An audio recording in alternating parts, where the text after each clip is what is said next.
네, 안녕하세요. 이번 시간은 109회 전산세무 1급 기출문제 풀이를 해보도록 하겠습니다. 1번, 다음 중 일반기업 회계기준상에서 유형자산에 대한 설명을 틀린 것은 이네요. 1번, 자산에서 발생하는 미래 경제적 효익이 기업에 유입될 가능성이 매우 높은 경우에는 그렇죠. 유형자산을 인식하시면 되겠고요. 2번, 유형자산을 가동하기 위해서 필요한 장소와 그리고 상태에 이르게 하는데 직접 관련된 원가는요. 취득원가를 포함하죠. 3번, 유형자산인 건물의 구입 즉시 지출한 내부 관리 비용, 청소 비용은 유형자산의 취득원가가 아니라 얘네들은 비용 처리를 하시면 되겠습니다. 그래서 답은 3번이 되겠네요. 4번 보시면요. 1년 이상 소요될 때는요. 이게 중요해요. 1년 이상이라는 얘기는 회계에서 장기였죠. 그래서 장기로 할 때는요. 우리가 유형자산의 건설에 사용된 차입원가는 기간 비용이 원칙이지만 1년 이상일 때는 그 이자 비용도 우리가 자산의 취득원가에 삽입을 합니다. 그래서 4번도 맞는 설명이 되겠습니다. 2번, 일반기업 회계준상의 자본에 관한 설명이네요. 1번, 기업이 현물을 제공받고 주식을 발행하는 경우에는 특별한 경우가 아니면은 제공받은 현물, 그쵸? 제공받은 현물의 공정가치로 하는 겁니다. 2번, 지분 상품을 발행하거나 취득하는 과정에서 발생한 등록비 등등등등등등은요, 여러 가지 비용은 단기 손익으로 인식하는 게 아니라 지분 상품을 발행하거나 취득하는 과정에서 발생했기 때문에 이러한 비용들은 어떻게 하냐면은 단기손익이 아니라 마찬가지로 자본으로 인식을 합니다. 그래서 1번에 제공받은 현물의 공정가치도 시험 문제에 자주 나오기 때문에 준비 109회 이후를 준비하시는 분들은 이 1번의 보기 1번도 2번의 보기 1번도 체크를 같이 해주시면은 도움이 될 것 같습니다. 답은 2번이 되겠습니다. 3번 사채에 관한 설명으로 틀린 것은 1번 사채 액면 금액의 차감 계정인 사채 할인 발행 자금에 대해서 유효이자법을 적용하여 생각하고 그 금액을 이자 비용에 가산하도록 규정한다. 그래서 사채는요 유효이자법을 사용한다. 2번 발행자의 입장에서 사채는 비유동부채로 분류한다. 자, 3번 사채 발행비나 사채를 발행하는데 직접 소요된 지출을 말하며 사채 발행가에게서 직접 차감한다. 3번은 체크하시면 돼요. 사채 발행비는요. 직접 차감합니다. 자, 4번 보시면요. 사채의 조기 상환 시에 현금 상환액보다 장부 금액이 큰 경우, 그러니까 내가 사채가 빚이잖아요. 그죠? 빚. 그러니까 내가 남한테 줘야 되는 부채인데 이 부채를요. 장부 금액이 100인데 내가 현금 상환액이 80이에요. 그럼 나의 부채는 100이었는데 내가 80만큼 갚은 걸로 해서 이 100이 없어진 거잖아요. 그쵸? 그럼 분계가 어떻게 되냐면 이렇게. 그쵸? 이거 분계가 아니라 자, 이렇게 비교하면은 결론적으로 나는 20만큼 덜 갚은 거예요. 그쵸? 덜 갚았기 때문에 사채 상환 손실이 아니라 사채 상환 이익이 되겠죠? 네, 그래서 이렇게 이해를 하시면 되겠습니다. 답은 4번입니다. 4번 자, 기말 결산을 현재 청구에는 기말 재고 자산을 실사했는데 2천만 원이래요. 그런데 자, 다음에 추가사항을 고려해서 정확한 기말 재고 자산을 계산하라고 되어 있습니다. 자, 첫 번째, 선적지 인도 기준에 의해서 매입한 상품 중에서 결산은 현재 운송 중인 상품이 400만 원이다. 이게 무슨 얘기냐면 선적지 인도 조건이 뭐라 그랬죠? 자, 이게 중국이고 이게 한국이면 자, 여기 선적이 뭐냐면은 배에다가 실는 거를 선적이라 그랬어요. 그쵸? 배에다 실는 순간 이 재고는 누구 거? 한국에 있는 내 거가 되는 거예요. 그러니까 이 선적지 인도 기준에 의해서 매입을 했으면은 얘가 바다에 둥둥 떠다니더라고 하더라도 얘는 누구 거다? 내 거다. 그러니까 이 자산은 내 거. 그래서 플러스 해주시면 되겠고요. 자, 결산에 현재 적성품이 있는데 60%는 숙탁자가 판매하지 아니하고 보관 중이래요.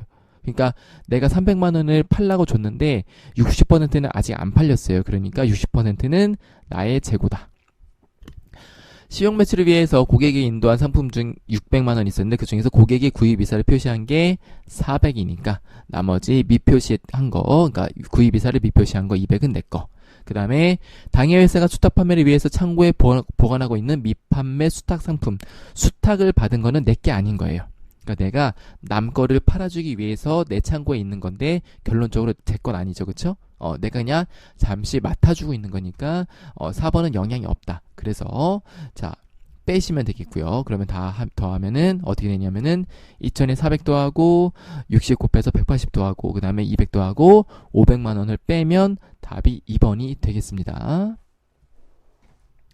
5번 일반 기업 회계준에 따른 회계 변경이네요. 1번 세법 개정으로 회계처를 변경해야 하는 경우에는 정당한 회계 변경이 아니에요. 그렇죠? 세법과 회계는 전혀 별개라고 생각하시면 돼요.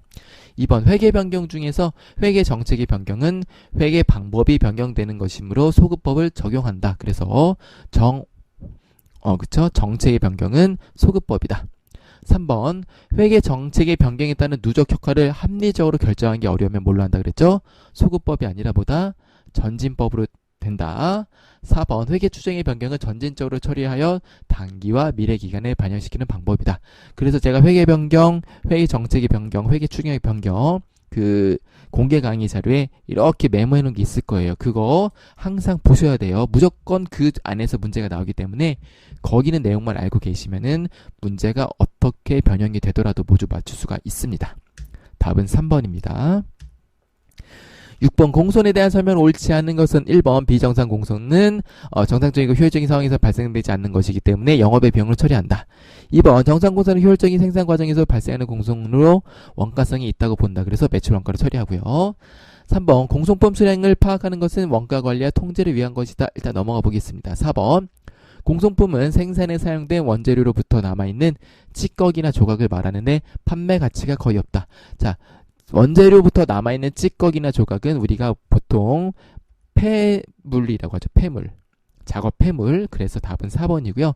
3번 보시면요. 공손품 수량을 파악하는 것은 원가 관리와 통제를 위한 것. 그래서 내가 만들었는데 공손품이 몇 개가 나오는지를 파악을 해야 공손품을 줄일 수가 있겠죠. 아니면 줄일 수가 없더라도 그 규모를 알고 있어야지 원가에 내가 공손품이 이만큼이 묻으니까 내가 판매 가격을 이만큼 설정해야겠구나. 이런 식으로 판단을 할 수가 있겠어요. 그렇죠? 그래서 답은 4번이 되겠습니다. 7번 표준원가 계산과 관련된 설명을 옳지 않은 것은 표준원가 계산은 변동원가 계산과 종합원가 계산에 적용할 수 있으나 전부원가 계산에서도 적용할 수가 있습니다. 그래서 어디에서나 적용을 할 수가 있겠죠. 답은 1번이 되겠습니다. 8번 단기총 제조원가에 대한 설명을 옳지 않은 것은 자 우리가 원재료비 그 다음에 노무비 경비를 더하면 뭐다 단기 총 제조원가 거기에서 기초 제공품 더하고 기말 제공품을 빼면 뭐다? 단기 제품 제조원가. 이 단기 제품 제조원가는 어디로 간다고요? 손익계산서에 매출원가로 가서 기초 제품에서 단기 제품 제조원가를 더하고 그쵸? 더하고 그 다음에 기말 제품을 빼면은 매출 원가가 나온다고 했었어요. 요거는 기본적인 거죠. 자, 얘를 알면은 뭐 문제 풀이에는 어렵지 않겠죠? 1번. 자, 기초 제품보다 기말 제품이 더 크면 단기 총 제조원가는 단기 제품 제조원가보다 크다라고 되어 있는데 볼게요. 자, 10에서 단기 총 제조원가가 30이고 넣어보시면 돼요. 자, 기초 제품이 있고 기말 제품이 있는데 단기 총 제조원가랑 단기 제품 제조원가가 있고요. 그쵸? 자, 보면 그 다음에 기초 제공품이고 기말 제공품이 있는 거죠. 그래서 얘가 단기 제품 제조원가가 되는 건데 만약에 얘가 그 숫자가 없으면 똑같이 30이 되는 거고 얘가 손익계산서로 와서 기초 제품이 있고 기말 제품이 있으면 이 제품원가 30이고 이 숫자에 영향을 받겠죠. 자, 그런데 문제를 보니까요. 기초 제품보다 기말 제품이 더 크면 이래요. 기초 제품이나 기말 제품의 변화는 단기총 제조원가랑 단기 제품 제조원가에 영향이 있다 없다? 없다. 그쵸. 그래서 크다도 아니고 작다도 아니고 영향이 없다가 맞는 설명이 되겠습니다. 답은 1번입니다. 9번 하나의 매출 총이익률은 40%이다. 다음의 자료를 이용해서 기초 제공품 가격을 구하면 얼마인가?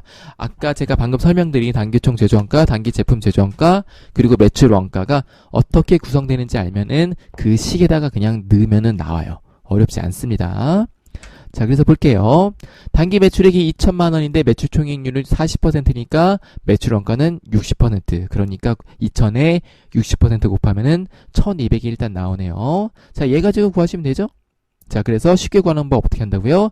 기초는 전부 다 더하고 기말은 전부 다 빼고 그 다음에 나머지는 다 더하시면 되겠죠? 이렇게 쉽게 할 수 있어요. 그래서 해보면 1번이에요. 자, 해볼까요? 기초 더하고 더하고 자, 그 다음에 기말제공품 빼고 그 다음에 기말제품 빼고요. 그러면은 자, 400에 물음표죠? 400에 물음표 더한 거랑 200에 300이니까 500이죠? 그래서 500을 하면은 마이너스 100이 나와요. 마이너스 100에서 자, 마이너스 100을 직접 재료 원가에 넣으시면 마이너스 400 되죠? 400만원 되죠? 400에 650에 그 다음에 1100만원. 그쵸? 자, 그렇게 해서 2000이 나오니까 잠깐만요. 제가 설명이 좀 너무 어렵게 했나? 다시 해볼게요. 자, 기초제품이나 기초제공품 더하면은 4 더하기 동그라미에서 5. 정석으로 해볼게요. 그 다음에 재료 500에 250에 450 더하면은 600에 700에 1200. 기말 거 빼면은 5죠. 그쵸? 아이고, 죄송해요. 이거 4 더하기 물음표네. 자, 그 다음에 빼기 5를 하면 얼마가 나오냐면은 얘가 1200이 나와요. 그러면 이 1200이 나오려면 얘가 1200이 똑같잖아요. 그러면은 요 4 더하기 동그라미랑 5랑 똑같으면 돼요. 그러면 답이 1번이 되는 겁니다.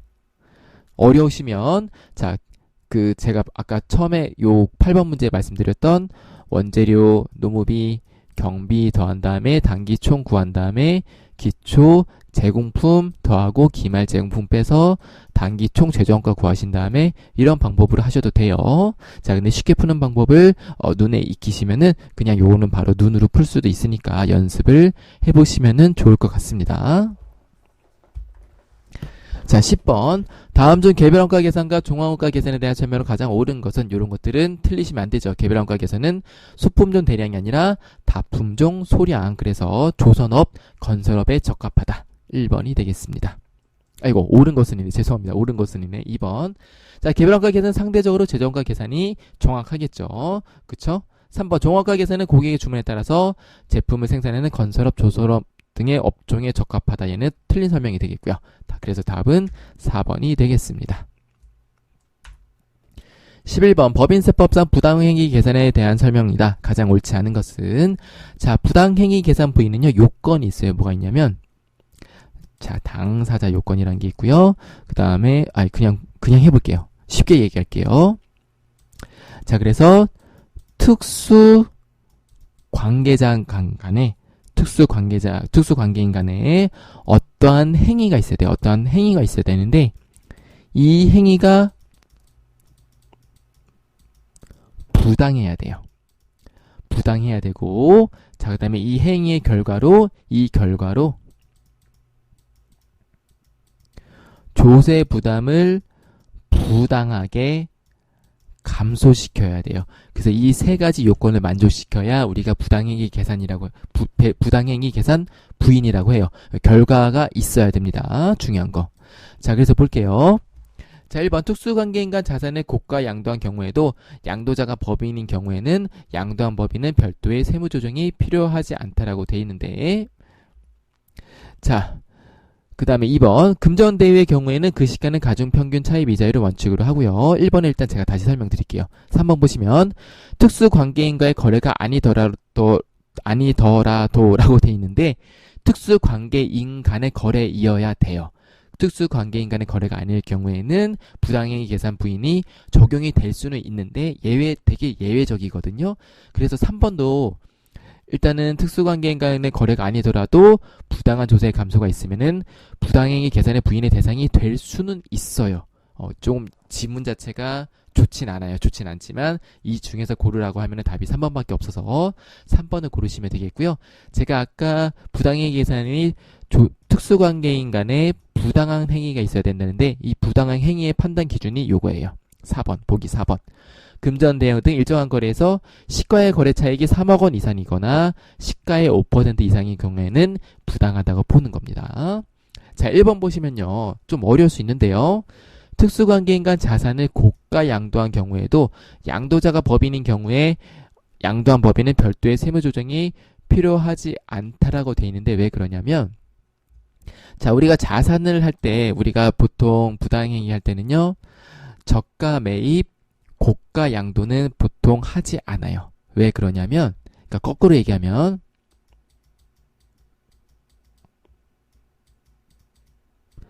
저가 양도한 거나 고가 매입을 했을 때 보통 부당행위를 적용합니다. 예외가 있어요. 자, 예외는 뭐냐면,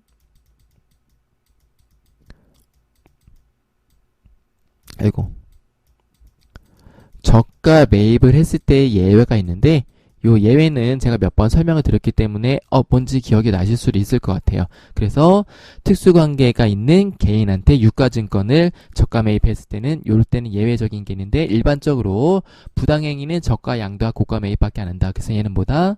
그쵸? 내가 손해를 봤을 경우에요. 내가 고가 양도한 거는 내가 손해 안 받았죠? 그쵸? 고가 양도한 거는 내가 이익을 얻은 거고요. 고가 매입하거나 저가 양도한 거는 내가 손해를 본 거예요. 그래서 내가 손해를 봤을 때만 부당행위가 적용된다까지 같이 하나 더 정리를 해주시면 좋을 것 같습니다. 답이 3번이 되겠고요. 12번 법인세법상 손익의 귀속 시기에 관한 설명으로 틀린 것은 자, 1번 내국법인의 각 사업연도 입금과 송금의 규정 사업연도는 입금과 송금이 확정되는 날이 속하는 사업연도로 하면 되겠고요. 2번 임대료 지급기간이 1년을 초과하는 경우에는요, 기간을 가지고 입금과 송금을 계산하시면 되겠고요. 3번 중소기업이 장기 할부 조건으로 자산을 판매하는 경우에는요, 중소기업일 때는 특례가 있어요. 그래서 장기 할부 조건으로 자산을 판매할 때는요, 원래는 대가는 뭐 지급하거나 이렇게 해야 되는데, 예외적으로 회수할 거나 회수할 금액과 이에 대응하는 그 비용을 각각 해당 사업연도에 입금과 송금에 산입할 수가 있습니다. 그래서 회수 도래 기준으로 처리할 수 있는 예외가 중소기업에는 있다라고 보시면 되겠고, 자, 4번 법인의 수입이자에 대해 원천징수가 되는 경우로서 기업회계 기준에 의해서 기관 경감을 결산서에 수익으로 계산했다는 얘기는 뭐냐면은 이자 수익이에요. 여기 있네요. 그래서 이럴 때는 이자 수익으로 인정한다, 인정되지가 않아요. 다만 예외가 있다. 미지급 비용, 이자 비용은요, 인정은 합니다. 이 예외에도 또 예외가 있는데, 특간자이고 1년이 경과했을 때, 이자를 지급받는 기간이 1년을 경과했을 때는요, 또 인정 안 하는 예외가 있긴 한데, 일반적으로 이자 수익은 인정하지 않고, 이자 비용은 인정을 한다. 근데 예외가 특간자이고, 이자 지급 기간이 1년을 넘으면은 예외적으로 인정되지 않는다까지 정리를 하시면 4번과 관련된 지문은 틀릴 일이 없을 거라고 생각을 합니다. 13번 다음 중 소득세법상 기타 소득에 해당하는 서와 골동품 등의 양도소득에 관한 내용으로 옳지 않은 것은 이라고 되어 있습니다. 자, 1번 개당, 점당, 조당 양도가액이 1억 원 이상인 경우에 과세한다고 되어 있는데요. 1억 원이 아니라 6천만 원이에요. 자, 2번 양도 현재 생존해 있는 국내 원작자의 작품은요, 과세하지 않고요. 그 다음에 3번이 중요하거든요. 박물관, 미술관을 양도함으로써 발생하는 소득은 비과세입니다. 기억해 두시면 되겠고요.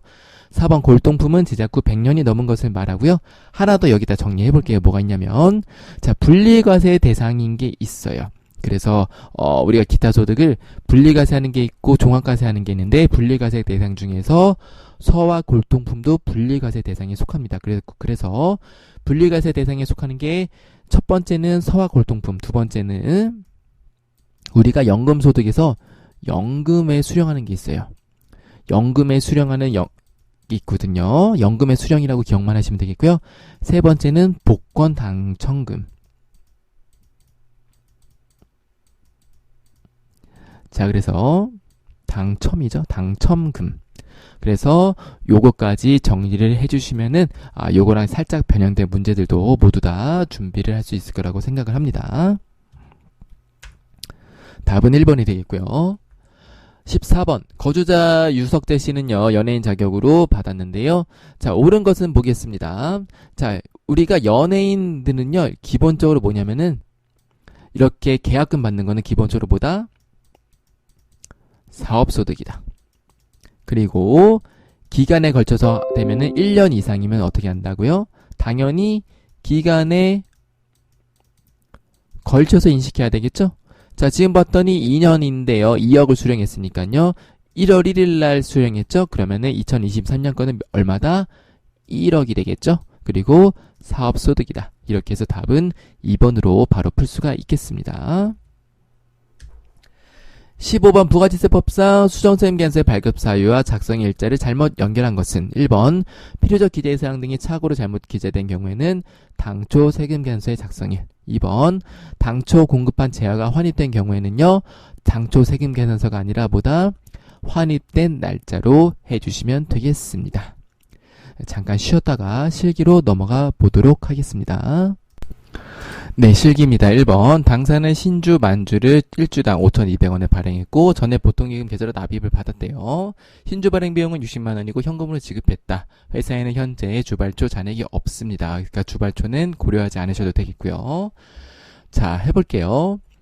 자, 만주를 5,200원에 발행했으니까 일단은 현금이 5,200만 원이 들어왔는데 액면가액이 5,000원이니까 만주에 5,000원이니까 자본금이 5,000 증가했죠? 자, 그 다음에 주발초가 140이 되겠고요. 자, 왜 그러냐면은 신주 발행 비용이 60만 원이 없어지니까 주발초가 140이 되겠죠? 그리고 현금으로 60을 지급을 했으니까 이렇게 분개하시면 되겠습니다.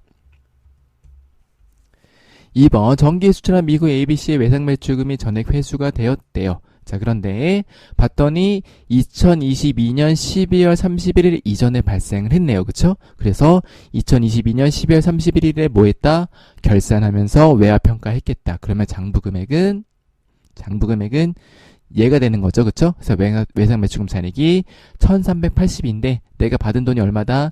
달러당 1290이니까 환차손이 발생했겠구나. 감을 잡으시면 되겠죠. 자, 그래서 자, 외상매출금이 얼마였냐면은 2만 달러에 1380에서 2760만 원이 있었는데 내가 6월 30일 날 1290원의 환율을 적용해서 돈을 받았으니까 나머지는 외환차손이 되겠다. 이렇게 분개하시면 되겠어요. 3번 원재료 수입하면서 부산세관으로부터 수입 전자세금계산서를 발급받았는데 재고자산 관리 회계처리에 생략하고 부가세만 넣으시면 되겠죠. 그래서 부가세 300에 현금 300 하시면 문제없이 분개가 되겠습니다. 4번 순양백화점의 제품을 판매하고 다음에 전자세금계산서를 발급받았다. 대금은 수령한 계약금을 제외하고 순양백화점이 발행한 약속 어음으로 받았네요. 그렇죠? 그래서 계약금 제외하고 나머지 어음으로 받았으니까 세금계산서 발급했으니까 11과세 전자여가 되겠고요. 계약금은 뭐다? 내가 먼저 받은 거 뭐예요? 선수금. 내가 먼저 지급한 계약금은 선급금. 그래서 우리는 먼저 받았으니까 선수금을 없애주시면 되겠죠? 어려운 거 없습니다. 이렇게 정리할 수가 있겠네요. 자, 2번 부가세. 2023년 1기 부가가치세 일행신고 시에 누락된 자료는 다음과 같다. 이를 메인 매출 전표에 입력하고 2023년 1기 확정 부가가치세 신고서에 반영하라고 되어 있습니다. 분개는 생략하라고 되어 있네요. 자, 봤더니 1월 30일 날 업무용으로 사용할 컴퓨터를 주우람전자에서 구입을 했는데 자, 부가가치세를 포함한 법인카드인 삼성카드로 결제를 했다고 되어 있고요. 두 번째, 아람물산의 상품을 1200만 원의 삼성카드로 매출하였으나 업무상 착오로 예정신고 기간에 누락했대요. 일반 과소신고 가산세를 적용하고 납부 지연 일수는 91일로 계산하시오라고 되어 있습니다. 자, 그래서 메인 매출 전표에 입력할 때 먼저 보겠습니다. 자, 법인카드로 결제했고요. 얘는 삼성카드로 매출했으니까 우리가 전부 다 카드 과세로 하시면 되겠고요. 전표 자체는 뭐 어렵지 않으니까 하시면 되겠고 분개는 생략하라고 되어 있으니까 금액만 넣으시면 되겠죠. 57카가랑 17카가로 매입과 매출을 넣으시면 되겠다. 자, 그 다음에요. 자, 매출세액은 얼마예요? 1200에 10%니까 120인 거고 얘는 부가세가 포함이니까 매입세액은 7만원. 그래서 113만원이 누락이 됐어요. 그쵸? 자, 그래서 이 113만원을 가지고 우리가 과소신고 가산세랑 납부지연 가산세를 계산하시면 되겠네요. 자, 그래서 일반 과소신고 가산세는요, 원래는 10%다. 그쵸? 10%고 부정은 20%였죠. 자, 그런데 일반은 10%인데 감면율이 75%예요. 3개월 이내에 신고했으니까 감면율까지 암기를 하고 있어야 문제를 풀 수가 있습니다. 자, 납부지연 가산세는 10만 분의 22, 1일당 10만 분의 22가 가산세로 붙는다. 그래서 신고불성시가산세는 자 113만원에 10%인데 감면율을 75% 적용해서 28,250원 적어주시면 되겠고요. 납부지연 가산세는 자동으로 입력하는 화면이 나오죠. 거기에 맞춰서 입력을 해주시면 22,622원이 나오겠습니다. 어렵지 않으니까 실습은 각자 해보시면 되겠습니다. 자, 2번 부가가치세 예정신고 기간에 메인 매출전표 입력을 생략하고 신용카드 매출전표 등 발행금액 집계표를 작성하라고 되어 있습니다.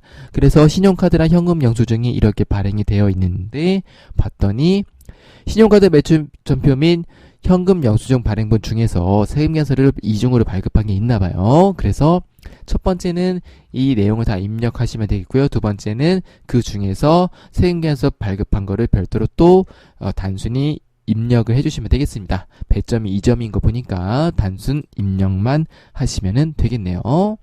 그래서 그 입력하시면요.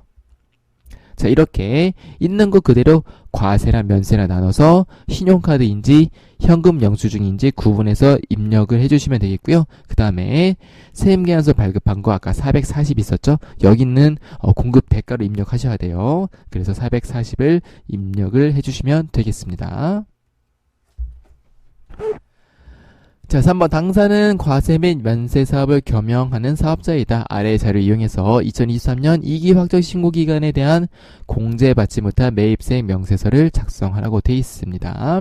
자, 2기 확정 신고이니까요. 예정 신고에 있던 거를 2기 확정 신고에 정산을 해준다는 개념을 머릿속에 갖고 가시면 되겠네요.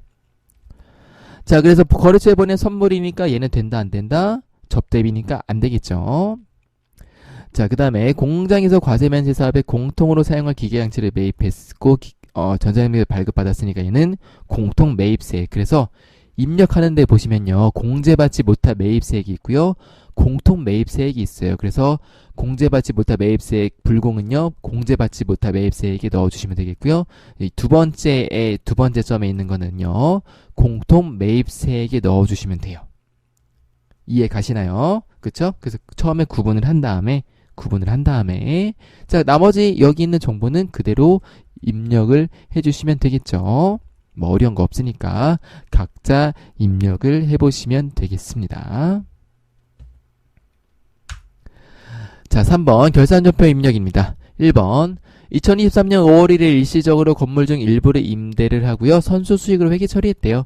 단기분 임대료를 월화 계산해서 기말 수정 분계를 하시오. 그러니까 자, 내가 첫 번째로 이 받았을 때 어떻게 했냐면 현금 1200하고 선수 수익 1200을 처리를 했는데 자, 기말에 어떻게 하는 거냐면은 이 중에서 2023년 귀속분은 임대료 수익으로 처리하는 거죠. 아이고, 죄송합니다. 임대료 수익으로 처리하고요. 그만큼 선수 수익을 차감하시면 되겠죠. 그쵸? 그래서 단기분에 해당하는 금액만 구해서 넣어주시면 되겠네요. 자, 1년치니까 어렵지 않네요. 1년치니까 1개월에 100만원이죠. 그쵸? 그러니까 5월이니까 800만원 넣어주시면 되겠네요. 자, 2번 당사가 취득한 단기매매증권 자료이다. 결산일에 회계 처리하시오. 자, 취득일이 2022년 8월 1일이니까 아까 우리가 그 외화 외상매출금 한 거랑 비슷하게 2022년 말에 회계 처리를 추정한 다음에 그쵸? 2022년 결산일 현재 주당 공정가액을 참고를 해서 2023년에 회계 처리를 하시면 되겠네요. 그쵸? 자, 그 다음에 중요한 게 보다 단기매매증권은요. 취득시 지출한 취득수수료는 비용 처리를 한다. 만약에 이게 단기매매 증권이 아니라 뭐 매도가는 증권이다라고 했을 때는요. 회계 처리가 조금 달라질 수가 있겠다라는 거를 머릿속에 갖고 가시면 되겠습니다. 자, 그래서 보면 정기의 단기매매 증권 취득 및 평가에 관련된 회계 처리는 일반 기업 회계 기준에 따라서 적정하게 처리함. 그러니까 2022년 결산은 현재 주당 공정가액을 기준으로 내가 결산을 하면 되겠다. 그래서 얼마냐면은 800주에 1000원 차이죠. 그래서 800주에 1000원을 곱해서 80만원을 단기매매증권 평가이익으로 넣어주시면 되겠습니다. 3번 법인세 총부담세액은 1,500, 법인세분 지방소득세는 150이다. 다음 자료를 이용해서 결산분계하시오라고 되어 있습니다. 자, 법인세와 관련된 계정만 확인하시면 되겠네요. 예수금은요, 법인세와 관련이 없네요. 왜 없어요? 근로소득 원천 징수분이니까 법인세와는 관련이 없다. 삭제하시고 선납세금 가지고 회계 처리하시면 되겠네요. 자, 그래서 총부담세액이 얼마냐면은 1,500이니까 법인세 등이 1,500에 지방소득세 포함해서 1,650을 넣어주시면 되겠고요. 선납세금이 얼마냐면 다 더했더니 650, 나머지는 미지급 세금이 되겠죠? 이렇게 정리하시면 되겠습니다. 자, 4번 결산인 현재 제품의 실지 재고를 파악해본 결과 감소한 수량은 정부 비정상 감보 손실이래요. 정부 비정상 감보 손실이니까 어떻게 한다고요? 수기로 결산 전표를 입력을 해주고 그 다음에 나머지는 자동으로 회계 처리해야 된다. 이해 가시나요? 전부 비정상 감모 손실은 수기 결산에서 12월 31일 날 넣어주시면 되겠고요. 나머지에 있는 자료를 가지고 재고 금액을 산정한 다음에 얘는 결산 자료 입력에 가셔가지고 자동 전표로 반영을 해줘야 된다. 이 말이에요. 나눠서 해야 됩니다. 자, 그래서 재고자산 감모 손실 제품 적용 타개정 대체해 주시면 되겠고요. 그 다음에 자, 원래는 나눠서 해야 되는데 문제를 봤더니 공정가액이 취득원가보다 커요. 그러니까 자, 취득원가는 23,000원인데 공정가액이 27,000원이니까 우리는 원래 이거 무슨 법으로 처리하죠? 저가법으로 처리를 해야 되는데 취득원가가 좀 더 적으니까 저가법을 적용할 필요가 없어요. 그러니까 별도로 다른 거는 회계 처리하지 않으셔도 되겠다라고 확인을 하시면 되겠습니다. 자, 그래서 기말재고자산 금액은 1950에 23,000에 곱해서 4,485만원 구하시고요. 얘를 결산자료 입력에 가셔가지고 제품 재고에 입력한 다음에 전표를 추가하시면 되겠습니다. 자, 문제 4번 원천징수입니다. 자, 원천징수입니다. 1번 손대수 사원의 2023년 귀속 연말정산 관련 자료래요. 연말정산 추가자료 입력에 해보겠습니다. 자, 그래서 가족사항이 이렇게 쭉 있고요. 기본공제 대상자가 아닌 경우에도 기본공제를 불어 입력하라고 되어 있습니다. 자, 본인은 일단 총급여가 1억이 넘네요. 자, 이때는 체크하셔야 돼요. 뭐가 있냐면 원래는 제가 보통 문제가 7천만원 이상 잘 안 나온다 그랬죠. 왜 그러냐면 월세 세액공제라던가 뭐 저축 같은 것들 세액공제가 나올 수가 있는데 지금 봤더니 총급여가 7천만원이 넘어요. 그러면 안 되는 것들이 있거든요. 그래서 일단 긴장하셔야 되고요. 체크하시면 되겠고, 자, 아버지 소득 없으니까 공제되고요. 어머니도 소득 없으니까 공제되고, 배우자는 사업소득 금액이 있으니까 안 되고, 그 다음에 딸은 소득이 없으니까 공제가 돼야 되는데 나이가 있어요. 대학생이니까 나이 요건 때문에 공제가 되지 않습니다. 자, 아들은 일용 근로소득이 있지만 얘는 공제가 된다는 거 체크하시면 되겠고요. 자, 그 다음에 자, 연말정산 자료인데 쭉 봤더니 다행히도 월세라던가 뭐 저축, 청약저축 이런 것들이 없어요. 그러니까 일단은 7천만원 일단 고려 안 해도 되겠구나. 좀 내려놓으신 다음에 볼게요. 자, 일단은 실습은 하진 않고요. 제가 중요한 내용만 체크를 해드릴게요. 전산세무 1급이다 보니까 법인세 위주로 제가 실습을 해보도록 하겠습니다.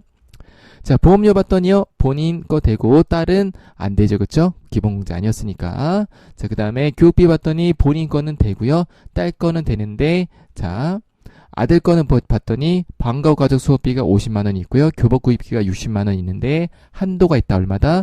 교복 구입비 한도는 50만원이니까 수업비랑 교복 구입비 합해서 100만원 입력을 하시면 되겠고요. 자, 위로비 봤더니 본인 되고요, 아버지 되고 어머니도 당연히 되는데 실손 위로보험금이 있으니까 위로비 입력할 때 총금액 355만원 입력하시고요. 그 다음에 실손 위로보험금 수령한 거에다가 그 칸에다가 200만원을 따로 입력을 해주시면 되겠습니다. 그리고 아들 봤더니 시력보정용 안경 구입이 있네요. 이거 한도 얼마다? 마찬가지로 50이니까 50만원만 넣어주시면 되겠죠. 그리고 구입처가 있기 때문에 구입처 넣어주시면 되겠어요. 문제 제시된 대로 위조증빙 코드는 기타 영수증으로 하라고 돼 있으니까 하시고요. 상호랑 사업자 등록증 번호 모두 다 넣어주시면 되겠습니다. 자, 신용카드요. 봤더니 자, 일단은 전통, 대중, 도서 등이 없대요. 자, 이 중에서 도서 같은 경우는요. 도서는요. 아까 총급여가 1억 500이었어요. 그런데 총급여가 7천만 원일 때만 자, 도서는요.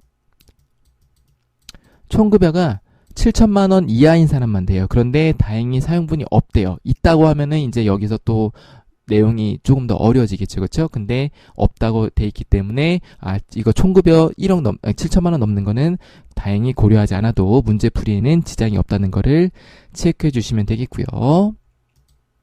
자, 그래서 쭉쭉쭉 입력을 하시면 되겠죠. 대중교통분이 있으니까 이것만 구분해서 넣어 주시면 되겠습니다.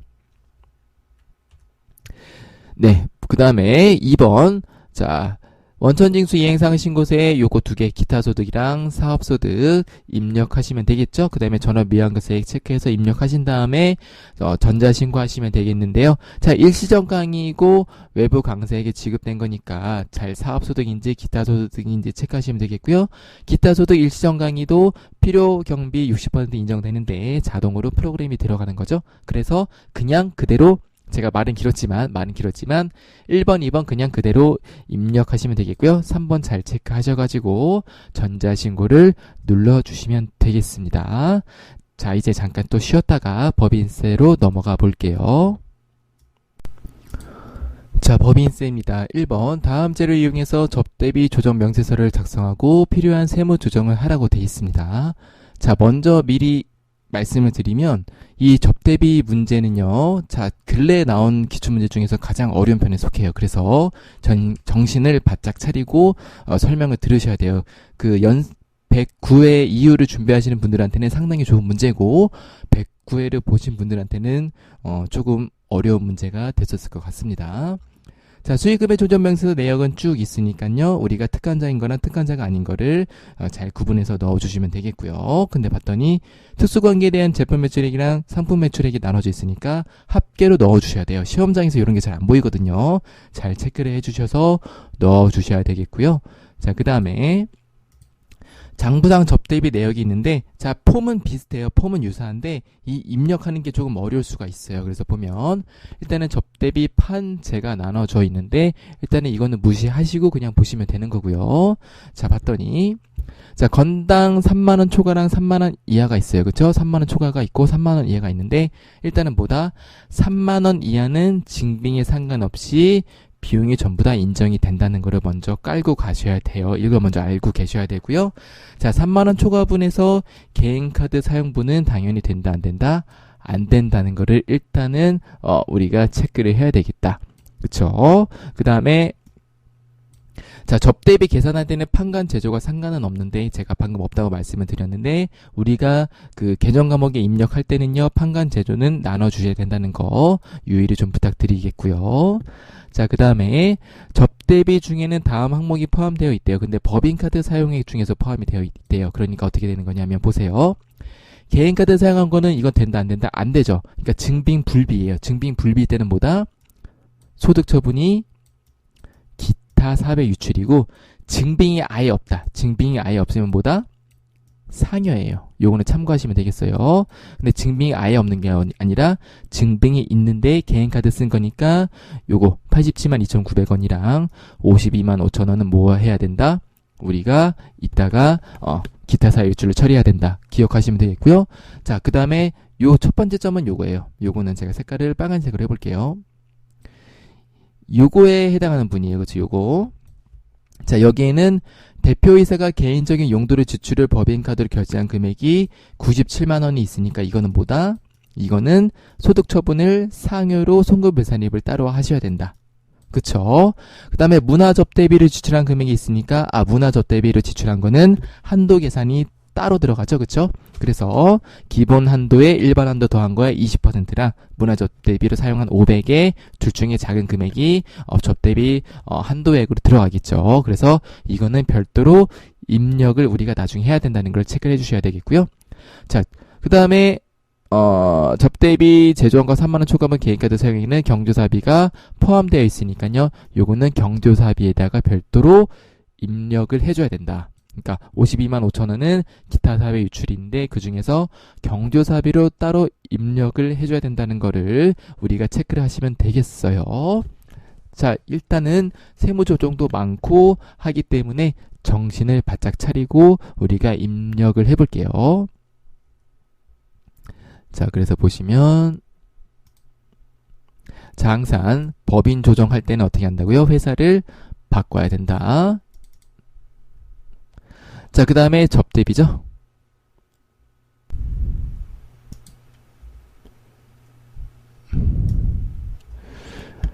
네, 그래서 보면요. 자, 일단은 불러오기 하시면 되겠고요. 자, 그 다음에 위에부터 천천히 해볼게요. 특권자가 5억 있었으니까 5억.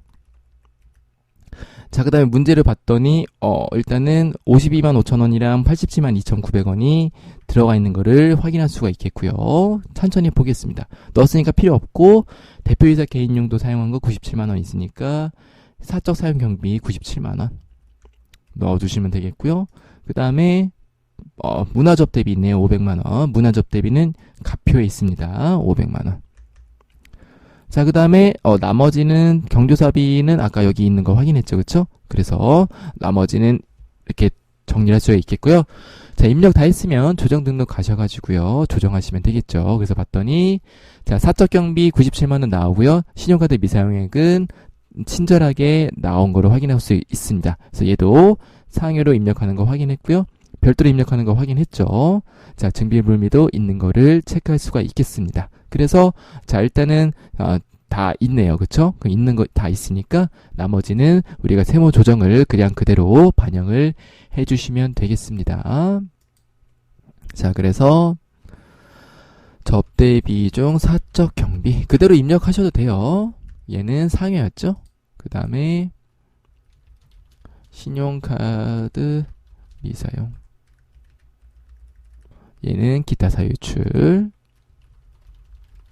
한도 초과액이 17020 얘도 기타 사유출 넣어주시면 깔끔하게 해결이 되겠네요. 자, 2번 아래 주어진 자료에 의해서 세금과 공과금 조정 명세를 작성하고 개별 항목별로 세무 조정하라고 돼 있네요. 자, 이거는 제가 실습을 하진 않을게요. 그냥 블로그에서 우리가 소득 처분만 하면 되는 거니까 설명만 하고 넘어가 볼게요. 자, 그래서 봤더니 자, 토지에 대한 개별 부담금은 토지의 자본적 지출이죠. 그러니까 송금불산입 유보하시면 되겠어요. 비용이 아니라 토지의 자본적 지출이니까 자산으로 처리해야 되는 거니까. 자, 그 다음에 지방소득세나 농어촌 투표세는 기타 사유유출 송금분산입 하시면 되겠고요. 자, 그 다음에 폐수 초과 배출 부담금, 그래서 폐기물 처리하는 거랑 폐수 초과 배출 부담금 다른 거 체크 잘 하셔서 구분하시면 되겠어요. 얘도 마찬가지로 송금분산입 하시면 되겠고요. 자, 대표이사 소유한 비상장 주식을 대신 내준 거니까 얘도 대표이사 상여로 처리하시면 되겠습니다. 자, 그리고 주차 위반 과태료 이런 것들은 무조건 전부 다 송금불산입 업무 관련과 상관없이 벌과금 성격인 것들은 전부 다 송금불산입이 된다. 그 다음에 지급 명세서 미제출 가산세도 마찬가지로 벌과금 성격이기 때문에 기타 사유유출로 처리한다. 이렇게 정리를 해주시면 되겠어요. 그래서 하나당 1점으로 보시면 되겠네요. 자, 3번 다음 자료를 참조해서 대손충당금 및 대손금 조정 명세서를 작성하고 세무조정하시오라고 되어 있습니다. 단기 대손 처리 내역은 다음과 같고 모두 대손충당금과 상계하여 처리를 했대요. 자, 그래서 보면요. 이게 상계한 내역이죠? 상계한 내역인데 모두 여기 있는 것들과 여기에 다 포함이 되어 있다는 뜻이 되겠습니다. 그래서 외상매출금이 4,300이 있는 거 확인할 수가 있겠고요. 부도금이 1,999만원 있는 거를 확인할 수가 있겠죠. 자, 그런데 봤더니 자, 비고를 봤더니요. 채무자의 사망으로 회수할 수 없는 것으로 확정된 채권으로 돼 있어요. 자, 그래서 채무자의 사망이라고 원인이 있네요. 그쵸? 그러니까 얘는 대손이 된다. 그리고 자, 두 번째 거 봤더니 회수기일이 1년이 지나지 않았대요. 그래서 중소기업의 외상매출금은 조건이 있었죠. 그리고 자, 세 번째 것도 보니까 부도일로부터 6개월 이상이 지난 부도금은 우리가 대손을 만족을 한다. 그래서 자, 회수기일이 2년이 돼야 되기 때문에 두 번째에 있는 외상매출금 300만 원만 대손이 안 되고 나머지 것들은 대손 요건을 충족한다. 그러니까 별도의 세무조정은 없다라고 이해할 수가 있겠습니다. 자, 그 다음에 단계 설정에 입력해 주시면 되겠고요. 차기 2월에 또 입력하시면 되겠죠. 자, 그 다음에 단기말 채권잔액 있는 거 그대로 넣어주시면 되겠고요.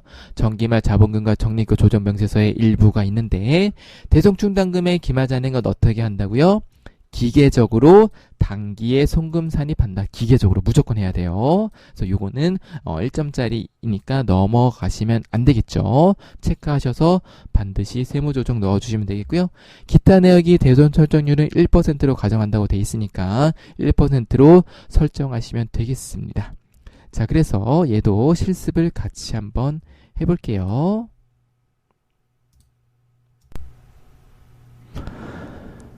자, 그래서 아까 우리 접대비 다 드시고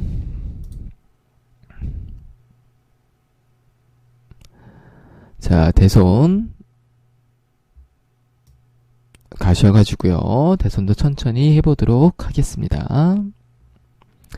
자, 일단은 우리가 대손 내역을 먼저 입력을 해야 되는데요. 봤더니 자, 5월 29일 이렇게 해볼까요? 29일날 외상매출금. 자, 매출채권이고 사유가 사망이셨죠? 네. 자, 그 다음에 마찬가지로 매출채권인데 이거는 우리가 별도로 없었어요. 그쵸? 그래서 아이고 이거는 입력이 안 되네. 네. 그래서 얘는 별도 사유가 없으니까요. 그냥 실리 기타 뭐 이런 식으로 쓰시면 될 것 같아요. 왜냐면 대손이 아니니까. 자, 그 다음에 2월 1일날 부도어음이니까 받을 어음이 되겠어요. 얘도 마찬가지로 매출 채권이 되겠죠. 부도. 그래서 얼마냐면은 19999 이렇게. 자, 왜 이게 들어가 있냐면은 참고적으로 말씀을 드리면 부도어음은요 어떻게 한다 그랬죠? 비만가액 1,000원 남겨놓고 나머지를 세무조정해야 되는데 그 세무조정을 출제자가 하지 말라고 배려를 한 거예요. 1,000원짜리 세무조정 하지 말라. 그래서 금액을 이렇게 돼 있는 거다. 참고만 하시면 되겠어요. 그래서 얘는 그대로 대손으로 인정되는 것이고 얘도 대손으로 인정되는 것이고 얘는 대손으로 인정 안 되죠. 이렇게 넣어주시면 되겠어요. 그 다음에 채권잔액 넣어볼게요. 자, 외상매출금이 13억, 받을어음이 1억 500 넣어주시면 되겠죠. 그럼 자동으로 이렇게 들어가는 거를 확인할 수가 있겠고요. 자, 기본료 아까 1% 가정한다고 돼 있었고요. 그 다음에 자, 단계 설정액이 얼마예요? 1,500인데 자, 곱하기 1% 해가지고 들어가야 되는 거죠. 무슨 얘기냐면 차기 2월액이 이렇게 들어가야 되니까 이 금액에서 이 금액을 만들어줘야 되니까 얘를 플러스 해주시면 돼요. 플러스 얼마 해야 되냐면은 3,900 천원인가요? 3,900 천원 넣어볼게요. 네, 그러면은 5,400만 천원 5,400만 천원 되는 거 확인하시면 되겠고요. 자, 그 다음에 자, 아까 우리 송금 산입한 거 요거 있죠? 1,000원? 1,000만원 요거 넣어주시면 되겠어요. 아이고 기초잔액이 일단은 요거였는데 그쵸? 기초잔액이 요거였는데 자, 정기 거 이렇게 넣어주시면은 자동으로 송금 산입될 금액이 나온다라는 거를 기억하시면 되겠습니다. 자, 이 상태로 이제 세무조정 누르면 요거 정기 거죠? 정기 거 자동으로 들어가는 거예요. 그래서 얘는 정기 대손 충당금 초과액을 송금 산입을 먼저 해주고 그 다음에 이제 우리가 대손금 부인된 거 있죠? 아까 그 300만원짜리 요거 그래서 대손금 부인액 300만원 송금 불산입 유보 넣어주시고 그 다음에 한도 초과 39966 넣어주시면은 되겠습니다. 네, 이렇게요. 다음에 4번 가겠습니다.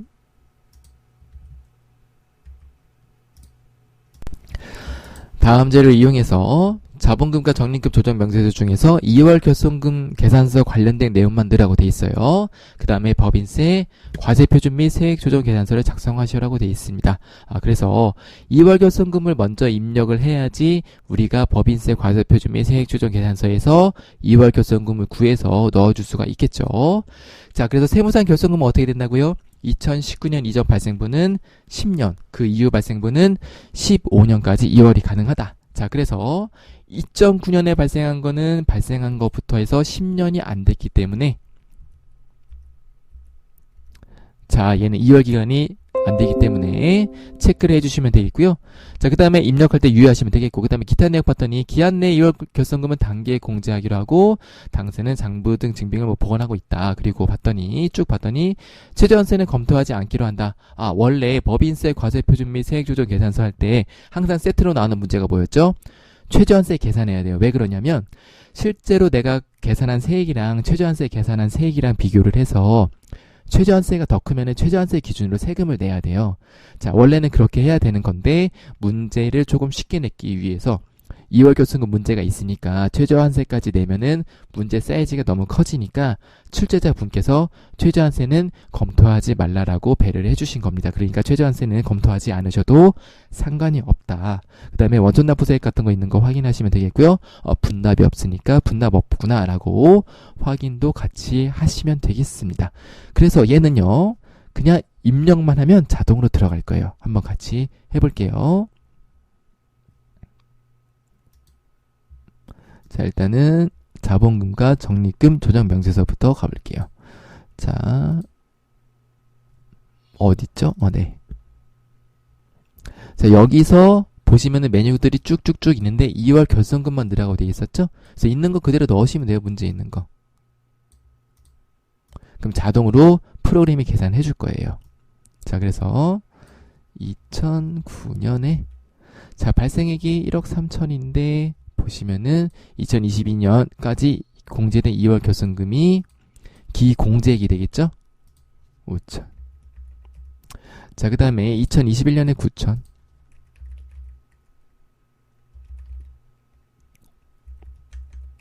자, 그런데 문제 봤더니 기한 내 2월 결손금은 단기에 공제하기로 한다. 자, 그래서 2009년은요, 기한 내 결손금이 아니니까 얘는 공제를 할 수가 없어요. 그러니까 무슨 얘기냐면 2009년 거는요, 단기에 공제할 수가 없고요. 나머지 이 9천만 단기에 넣으라고 문제에 주어져 있네요. 그렇죠? 그래서 이 9천만 원을 일단은 그냥 입력을 해보고 넘어가 볼게요. 이렇게 해주시면 되겠습니다. 일단 이렇게 하고 저장하고 그 다음에 바로 가볼게요.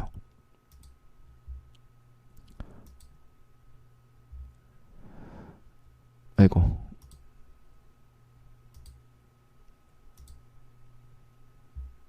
자, 그래서 일로 오셔가지고요. 자, 여기 있는 거 그대로 입력을 하시면 돼요.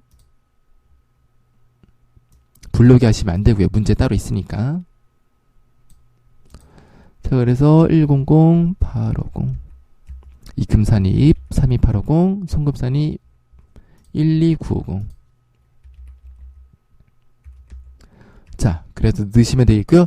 2월 결손금은 아까 9천이었잖아요. 그쵸?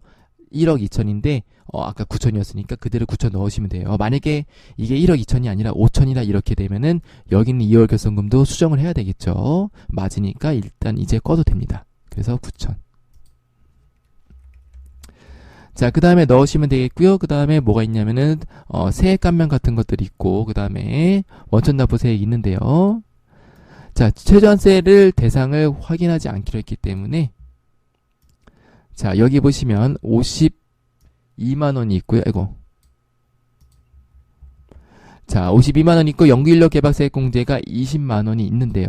그대로 넣으시는 게 아니라 연구인력 개발세액 공제는 중소기업은 어떻게 한다고요? 최저한세 적용 제외 대상인 거고요. 중소기업 특별세 가면은요, 초저한세 적용 대상이에요. 그래서 52만 원은 여 위에다 넣으시면 되겠고요. 20만 원은 여기 적용 제외에다 넣으시면 돼요. 요게 조금 어렵습니다. 자, 그 다음에 가산세 같은 거 없었고, 원천 납부세액이 14만 원 있네요. 원천 납부세액이 14만 원. 자, 그 다음에 분납하지 않는다고 돼 있으니까 이대로 마무리를 해주시면 되겠습니다.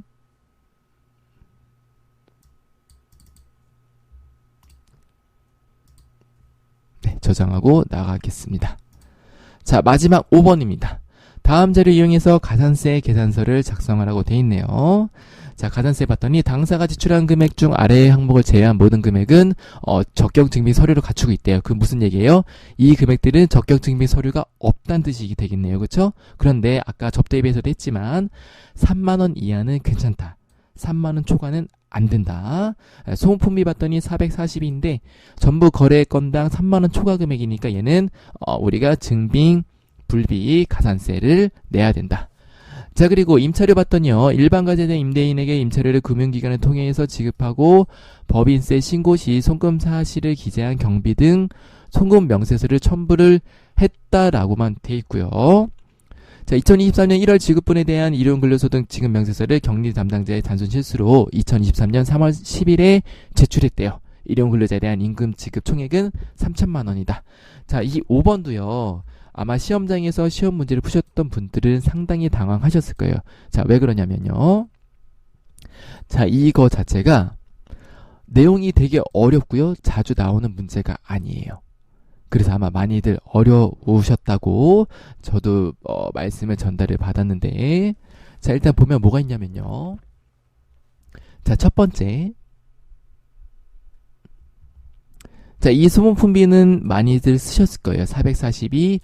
이거 증빙 없구나. 자, 근데 임차료가 뭐가 문제냐면, 자, 우리가 이렇게 임대인에게 임차료를 금융기관을 통해서 지급하고 법인세 신고 시 송금 사실을 기재한 경비 등 송금 명세서를 첨부했는데, 적격증빙 서류를 안 갖추고 있다 그랬잖아요. 요거를 제외한 나머지 것들은 적격증빙 서류가 있으니까. 그러니까 얘도 적격증빙 서류가 있다 없다?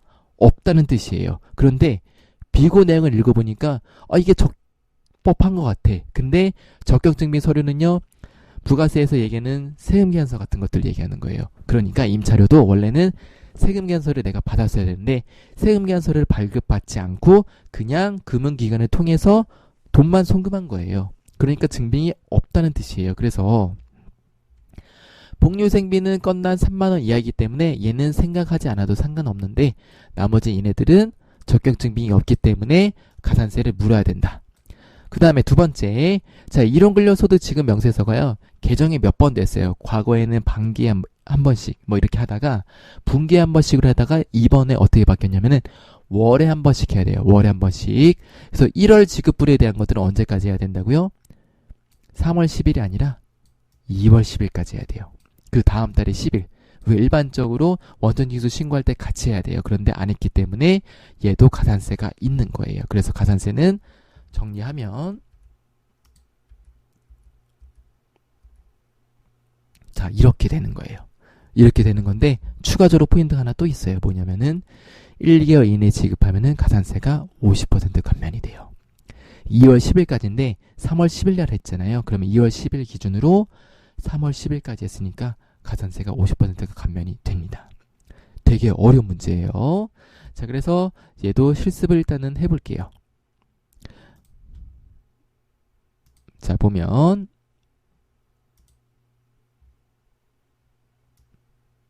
자, 여기에서 어떻게 되는 거냐면 우리가 일단은 미제출했어요. 그쵸? 그래서 얼마냐면은 증명서류가 지주증명서류가 없는 거 얼마냐면은 440에 480 더하니까 920.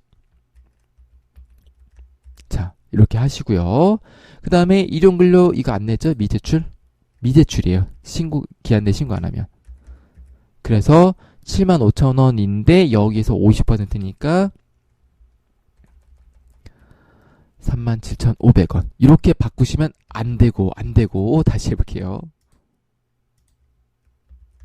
여기에서 바꿔야 돼요. 이렇게 2번으로 이렇게. 그래서 요게 되게 어려워요. 입력 자체는 되게 쉬운데 이 입력하는데 오는 데까지가 어렵습니다. 그래서 요거 상당히 어려운 문제니까 체크해 보시면 되겠고요. 정 나는 모르겠다 하시면은 이런 문제는 버리셔도 돼요. 왜 그러냐면 가산세는 한 요 근래 2, 3년 내에 안 나오다가 요번에 나왔거든요. 그러니까 110회 이후에는 또 안 나올 가능성이 많다라고 가정을 하고 버리고 가시는 게 저는 조금 더 좋은 방법인 것 같기는 해요. 네, 그래서 이렇게 일단은 정리할 수가 있겠습니다. 자, 이렇게 해서 109회 전산세무 1급 기출문제 풀이도 마무리를 해보도록 하겠습니다. 시청해주신 여러분들 감사합니다.